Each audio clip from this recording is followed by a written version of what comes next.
विद्यार्थी मित्र, मागच्या पाठामध्ये आपण निवारा ते गाव वसाहती कशा निर्माण झाल्या त्याविषयी माहिती घेतली होती. अगदी प्राचीन काळापासून आदिमानवापासून उत्क्रांत होत होत मानवाने केलेली प्रगती पाहिली. त्याचबरोबर शिकार करताना येणाऱ्या अडचणी, त्याच्यावर केलेली मात आणि मग भटकत जीवन, जिकडे शिकार मिळेल तिकडे भटकत राहणं, गुहेमध्ये राहणं, इथपासून ते अगदी शेतीची, पशुपालनाची थोडीशी कल्पना माणसाला यायला लागली आणि मनुष्य निसर्गामध्ये पिकलेल्या, उगवलेल्या बियांची साठवण करायला लागला, पेरणी करायला लागला आणि शेतीचा व्यवसाय हळूहळू करू लागला. त्यामुळे माणसाचं जीवन जे भटकं होतं, इतरत्र फिरत होते, ते भटकं जीवन जाऊन एक गुहेमधली वसाहत जाऊन मनुष्य नदीच्या काठावरती निवारा करून राहू लागला, समूहाने राहू लागला, एकमेकांना मदत करू लागला आणि आपले जीवन सुसह्य करू लागला. त्यामुळे स्थिर जीवन मनुष्य एका जागेवरती जगणं शक्य व्हायला लागलं त्या माणसाला किंवा जगू लागला. मग त्या स्थिर जीवनात बद्दलची माहिती आपण या पाठामध्ये घेणार आहोत. स्थिर जीवनाची सुरुवात. आता हे स्थिर जीवन कसं सुरू झालं त्याविषयी माहिती आपण आजच्या पाठामध्ये घेणार आहोत. यामध्ये सगळ्यात महत्वाचं म्हणजे पशुपालन. पशुपालन आणि शेतीची सुरुवात माणसाने केली.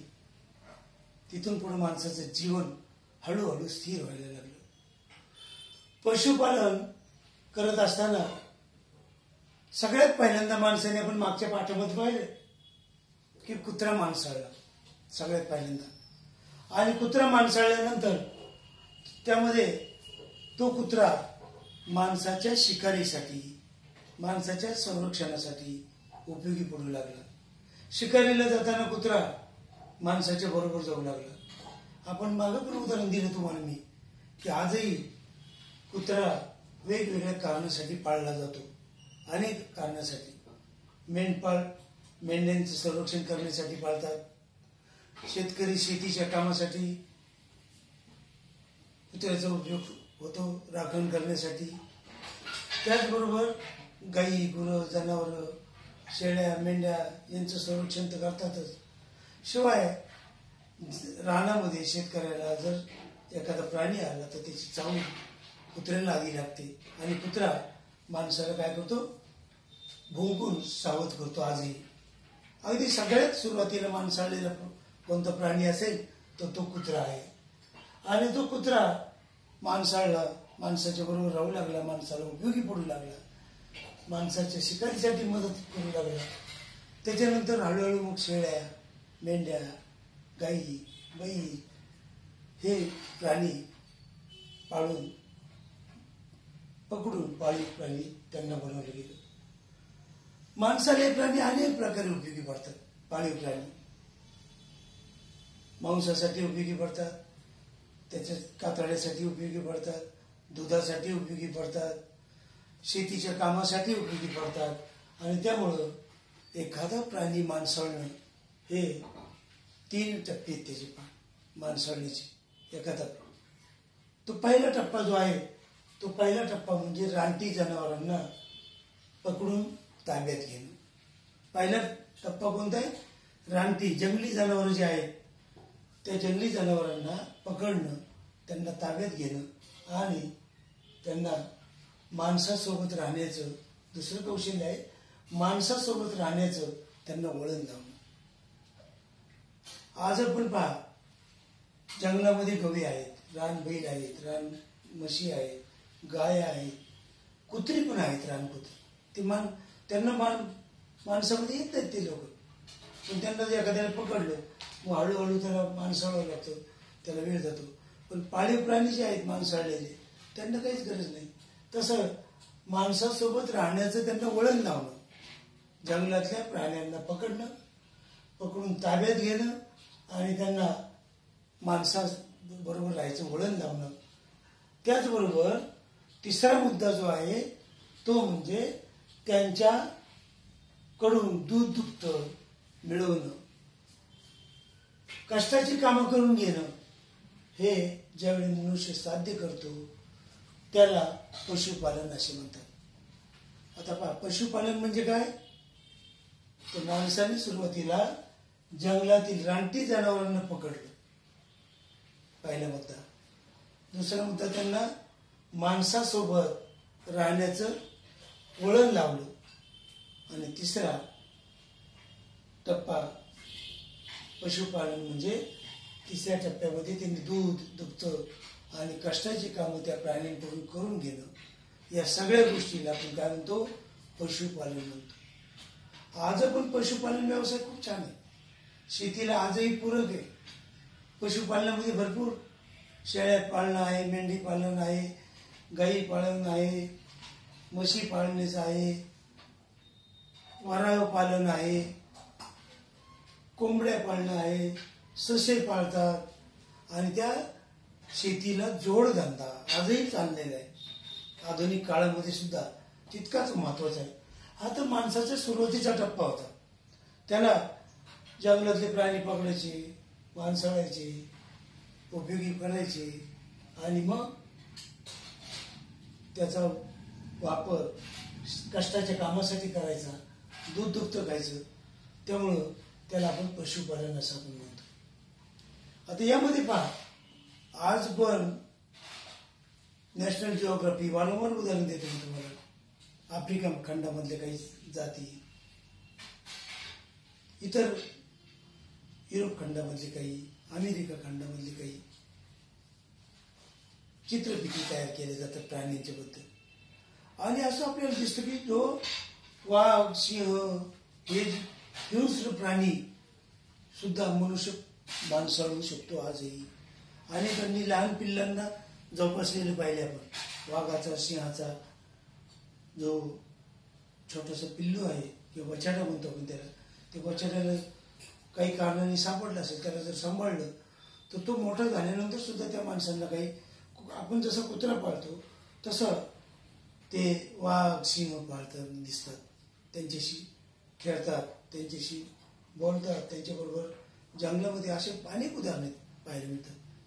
आपल्या भारतामध्ये सुद्धा बौद्ध भिक्खू संघाचे जे आश्रम आहेत तिथं वाघ पाळलेले आपल्याला पाहायला मिळतात, माणसाबरोबर चालतात.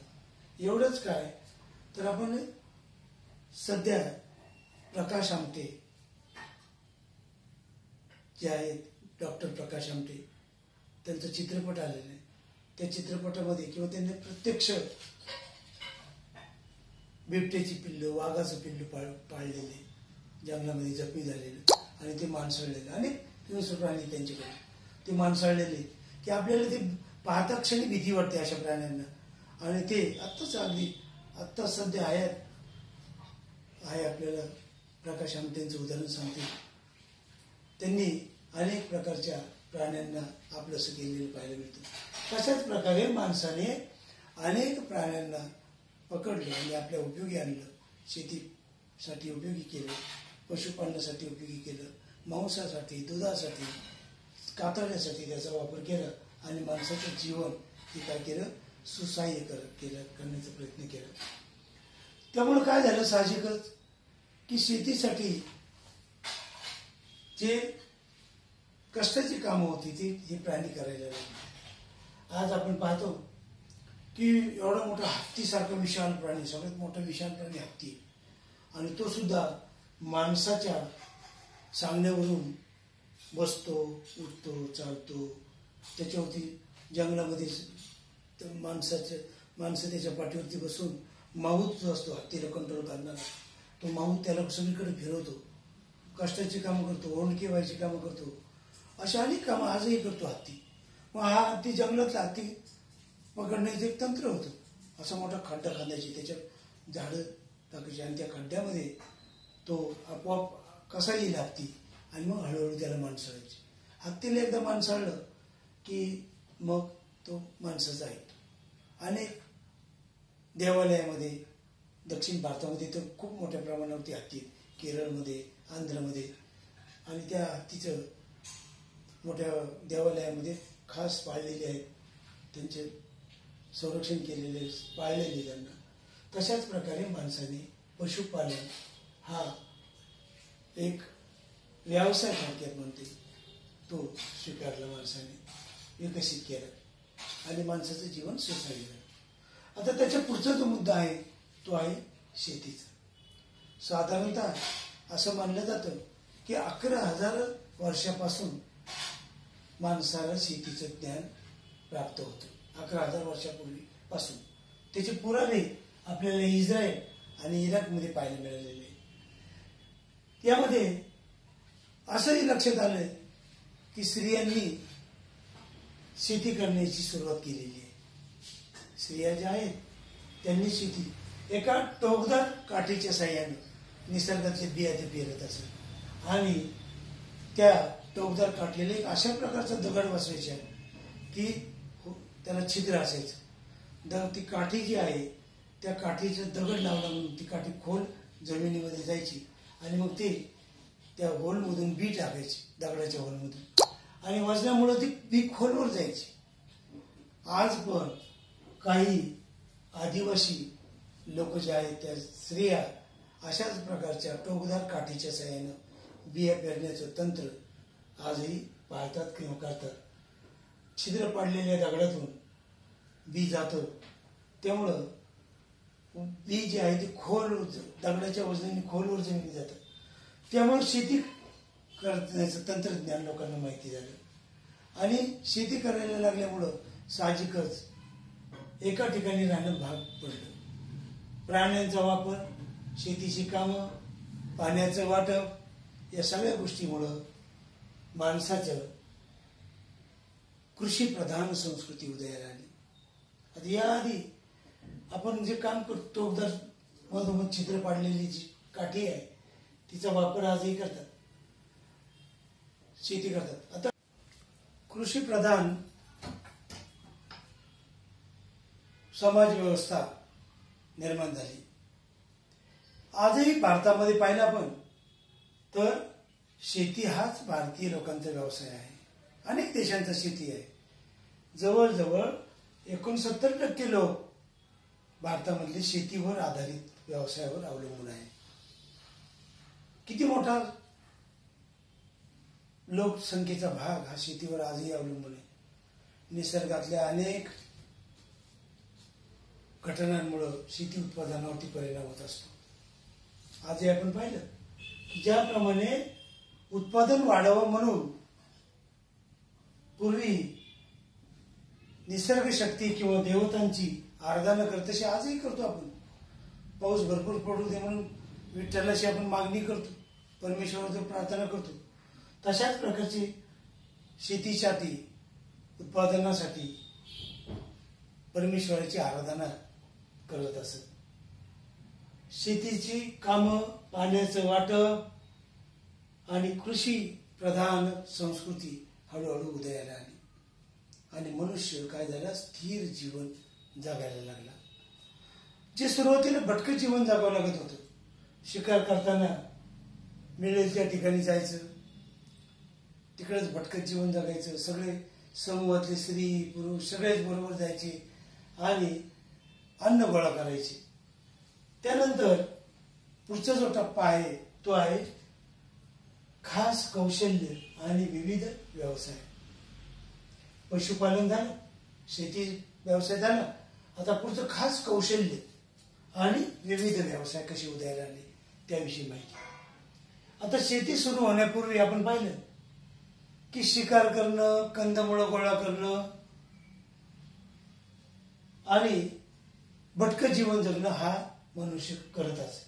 गोयेमध्ये राहायचा, जिकडं निवारे मिळेल तिथं राहायचा आणि मग ते जे मिळालेलं मांस असेल किंवा शिकार असेल ती फार काळ टिकत नसायची. त्याला दीर्घकाळ टिकत नव्हती, थोडा वेळ टिकण्या, काही काळ टिकायची आणि मग संपली की पुन्हा दुसरीकडे कंदमुळं गोळा करा, शिकार करा आणि जीवन जगा. ते साठवून ठेवणं शक्य नव्हतं, शिकार केलेली शिकार. त्यामुळं समूहातील सर्व स्त्री पुरुष मुलं अन्न मिळवण्यासाठी गुंतलेली असत, वेळच नसायचा. आणि मग जिकडे मिळेल शिकार करणं, कंदमुळं गोळा करणं, याच्यातच माणसाचा भरपूर वेळ जायचा. आणि त्यामुळे त्याला बाकीचं दुसरं काही सुचत नव्हतं. पण आता शेती व्यवसाय सुरू झाला आणि त्या शेतीमधून निघालेलं जे धान्य आहे ते धान्य साठवणं शक्य झालं दीर्घकाळपर्यंत. पाऊस असेल, थंडी असेल, वारा असेल, या काळामध्ये सुद्धा मनुष्य एका जागेवर बसून साठवलेलं अन्न शिजून खाऊ लागला. आणि मग त्याच्याकडं काय झालं, त्याला वेळ मिळाला. मग ते समूहातल्या स्त्रिया काय करायला लागल्या, आपल्या स्त्री पुरुष काय करायला लागले, आपल्याला अंगामध्ये ज्या गुण आहेत, सुप्त गुण जे आहेत, त्या सुप्त गुण कला ज्या आहेत, त्या कला जोपासण्यासाठी वेळ मिळायला लागला. नव्या नव्या गोष्टीचा शोध घ्यायला लागले आणि मनुष्य कौशल्य विकसित करू लागला. कौशल्य वेळ मिळाल्यामुळे कौशल्य विकसित करू लागला. जास्त करून स्त्रिया कौशल्य विकसित करायला लागल्या. त्यांनी जे काही आत्मसात केलेले होते कौशल्य स्वतःच्या गुणांनी, त्या मिळालेल्या कौशल्यावर आधारित ती काम करायला लागली. मग काहींनी काय केलं, मातीची भांडी, सुंदर अशी भांडी तयार केली. काही स्त्रियांनी पुरुषांनी ती भाजायला लागली. काही लोकांनी काय केलं, मणी तयार केली मातीची, ते भाजले, त्याला निसर्गातले रंग द्यायला लागले.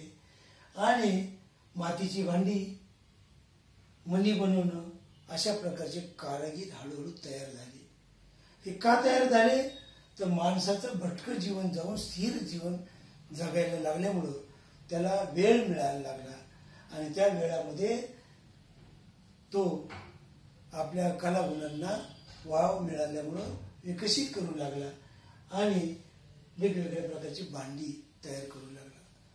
नवाश्म युगातील मातीच्या वस्तू घरातील स्त्रिया बनवत होत्या, असं आपल्याला पाहायला मिळतं. या संपूर्ण माहितीवर आपण जर विचार केला तर स्थिर जीवन कशा प्रकारे सुरुवात झालेली आहे, पशुपालनापासून ते कौशल्यापर्यंत इथपर्यंतचा भाग पाहिला. पण आता यानंतरचा भाग पुढच्या टप्प्यामध्ये पाहू.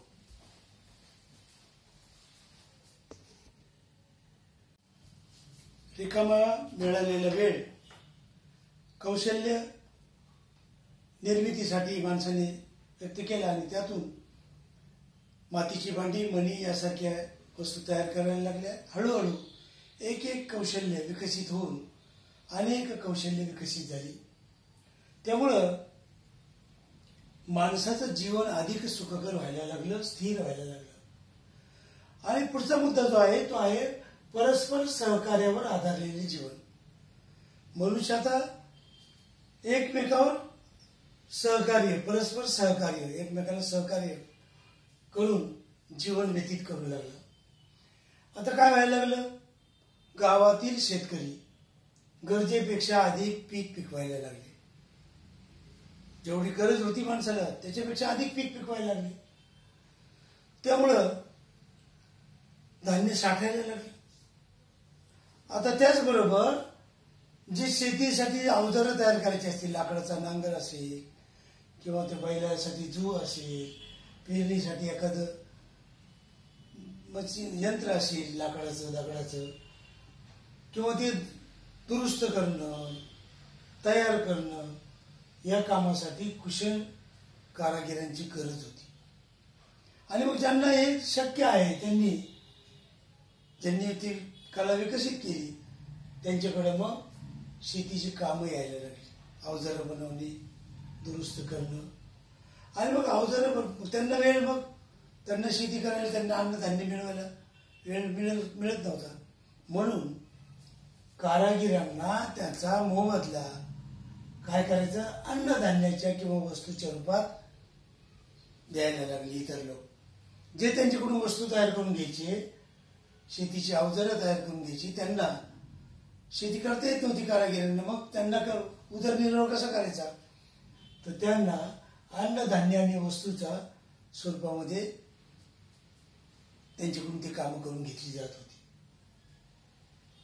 कच्चा माल लांबून आणावा लागायचा. मग आता ही वस्तू तयार करायला समजा एखादं लाकूड आहे, ते जंगलातून लांबून आणायचे अवजारं तयार करण्यासाठी, नांगर तयार करण्यासाठी, आणि मग ते कच्चा माल दुरून आणायचा.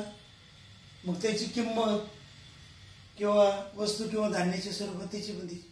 मग काही लाकूड आणायला गेले, लाकडंच आणायचे जंगलातून, ती कारागिरांकडे द्यायची. मग कारागीर काय करायचं, ती विकत घ्यायचं किंवा ज्याला बनवायचे एखादं शेतीचं अवजार त्याला तो म्हणायचं याच्याकडून घ्या ते लाकूड, मला ते मी बनवून देतो. मग ते लाकडाचा मोबदला कशात, अन्नधान्याच्या स्वरूपात किंवा वस्तूच्या स्वरूपात. वस्तू काय होती त्यावेळेस, केलेली भांडी असतील किंवा पाळलेले प्राणी असतील, पशु प्राणी वेगवेगळे, शेळ्या, मेंढ्या, गाई, म्हशी, त्या वस्तू दिल्या जायच्या कधी, आणि त्याच्यातून देवाणघेवाण चालायची. देवाणघेवाण व्हायची, खरेदी विक्री व्हायची, वस्तूच्याच रूपामध्ये वस्तू खरेदी करायची. लाकूड लागलं, लाकूड, मजुरी लागली वस्तूच्या स्वरूपात. म्हणजे विनिमय, वस्तूची विनिमय पद्धत ही रूढ झाली. आजही वस्तू विनिमयाची पद्धत काही ठिकाणी आहे. मी एक मध्यंतरी ग्रामीण भागामध्ये गेलो, तर ग्रामीण भागामध्ये त्या ज्यांच्या घरी गेलो होते त्याच्या आजीने धान्य घेतलं आणि दुकानामध्ये गेले, गहू घेतले, 2 पायले गहू. दुकानदाराला ते गहू देऊन टाकले. दुकानदार म्हणलं काय पाहिजे तुम्हाला, तर ते म्हणलं मला 1 किलो साखर पाहिजे, 1 किलो तेल पाहिजे. मग तो म्हणलं 1 किलो दोन्ही येणार नाही याच्यामध्ये, मग किती येईल. मग त्यांनी सांगितलं अर्धा किलो तेल येईल, साखर येईल आणि चहा पावडर येईल याच्यामध्ये. त्या गव्हाची किंमत ठरवली आणि त्या वस्तूची किंमत, म्हणजे त्यांनी पैसे दिलेच नाही. साखर घेतली, तेल घेतलं, चहा पावडर घेतली, त्याच्या बदल्यात पैसे न देता काय दिलं, धान्य दिलं. त्याला विनिमय पद्धत म्हणतात, वस्तू विनिमय. आजही चालू आहे काही ठिकाणी, रूढ झाली. जेव्हा कच्चा माल, तयार वस्तू आणि इतर ठिकाणाहून त्या आयात करण्याची गरज भासायला लागली. जो कच्चा माल लागणार आहे, तयार वस्तू आहेत, कधी कधी मग त्या जवळचे कारागिराला येत नसायचे काही वस्तू, सुंदर नक्षीकाम केलेले मातीचे भांडे, ती त्या गावामध्ये कुठंच कोणालाच येत नसतील. मग दुसऱ्या गावातून किंवा लांबून दुसरीकडून ते काय करायचे, आयात करायचे. आयात करणं म्हणजे घेऊन येणं, निर्यात म्हणजे इकडून देणं. मग आता त्यावेळेस काय व्हायचं, आयात करण्याची गरज आहे त्यावेळेस पण काय करायची, वस्तू विनिमयाची हीच पद्धत. जसं त्याची किंमत ठरायची धान्याच्या स्वरूपामध्ये, वस्तूच्या स्वरूपामध्ये, त्याप्रमाणेच होत होती. आता त्या काळामध्ये मीठ हे काही सगळीकडे उपलब्ध नव्हतं. समुद्र किनाऱ्यालाच मीठ व्हायचं. आजही समुद्र किनाऱ्याला मिठाची मिठागर आहे. भरती ओटीच्या वेळेस मीठ भरती आली की ते समुद्राचं आलेलं पाणी अडवायचं. पौर्णिमेला आणि अमावस्येला मोठी भरती येते आणि रोज भरती ओटी रोज असते. सूर्याच्या उगवण्यावर, चंद्राच्या उगवण्यावर भरती ओटी अवलंबून असते. आणि मग हे मीठ कुठं होतं, समुद्र किनाऱ्याला लांबून मीठ यायचं. मग मीठ व्यापारी काय करायचे, मीठ घेऊन यायचे. जेवणावर सगळ्यात आवश्यक वस्तू आहे मीठ, आणि ते घेऊन आले की मग ते काय करायचे, यांच्या या गावातल्या लोकांकडून इतर वस्तू घेऊन जायचे आणि त्यांना त्या बदल्यात मीठ द्यायचे. मग त्याचाही व्यापार करायचे. त्यांनी जे घेतलेल्या वस्तू आहेत त्या पण ते विकायचे. नवाश्म युगामध्ये व्यापार विस्ताराला याच्यामुळे मदत झाली. नवाश्म जे युग सुरू झालं, शेतीची करण्याची पद्धत, पशुपालनाचा व्यवसाय आणि सुप्त गुणांना मिळालेला वाव, कौशल्य केलेले विकसित वेगवेगळे, आणि त्यामुळं वस्तू विनिमयाची निर्माण झाली. मीठ व्यापाऱ्याला सुद्धा वेगवेगळ्या वस्तू दिल्या जायच्या आणि त्याच्याकडून मीठ खरेदी केलं जायचं. व्यवस्था सुरळीत चालावी सगळी या गावाची. जिथे आता काय झालं, स्थिर जीवन जगायला लागले, सहकार्यावर एकमेकाच्या आधारित जीवन जगायला लागलेले. कोणी हत्यारं बनवली, कोणी अवजारं बनवली, कोणी शेती करायला लागले, कोणी भांडी मातीची तयार करायला लागले, आणि मग हे सगळं कोणी व्यापार करायला लागलं, कोणी मिठाचा व्यापारी बनलं. आणि ही व्यवस्था सुरळीत चालावी म्हणून काही नियम झाले आणि ते सगळे एकमेकांना सहकार्य करावं म्हणून अशा प्रकारचे नियम झाले.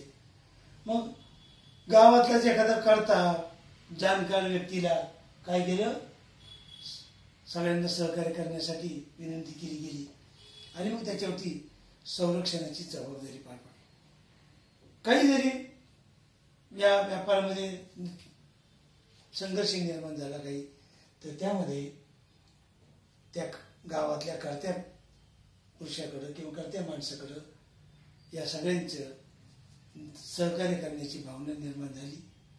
काही नियम तयार केले, त्या नियमाप्रमाणे चालावं लागत होतं.